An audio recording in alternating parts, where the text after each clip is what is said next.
আমিন। মুআজ্জিজ হাজির, আলোচনা অনেক হয়ে গেছে, যে কথাগুলো আপনাদের সামনে এসে গেছে।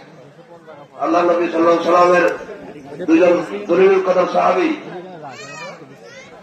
রাইসুল মুফাসসিরিন আব্দুল্লাহ বিন আব্বাস, আব্দুল্লাহ বিন মাসউদ রাদিয়াল্লাহু তাআলা আনহুম দুইজন যৌথভাবে একটি মত প্রকাশ করেছেন, ফতোয়া দিয়েছেন যে একই আয়াত থাকে ইন্না আ'তাইনাকাল কাউসার ফাসাল্লি লিরাব্বিকা ওয়ানহার, তুমি আল্লাহর জন্য নামাজ পড়ো এবং আল্লাহর জন্য কুরবানি করো। এখানে দুইটা একই আয়াতের মধ্যে দুইটা বিধান আসছে।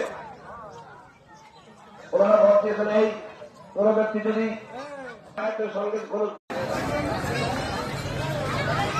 এখনো যারা ইতিহাস আছেন মেহরবানি করে গেটের মুখে বাইরে একজন ভাই ধরে বসে আছে, আপনারা যারা চাকরিজীবী ভাই আছেন ওনার হাতে কিছু দিয়ে যান। উনি দাবি করেছিল তা উনি গেটের মুখে বসে আছে, আপনারা যেটা পারেন ভাইয়ের হাতে একটু দেন। ভাই ভ্যানের উপর বসে আছে, উনি একজন পঙ্গু মানুষ, আমাদের যারা এসেছে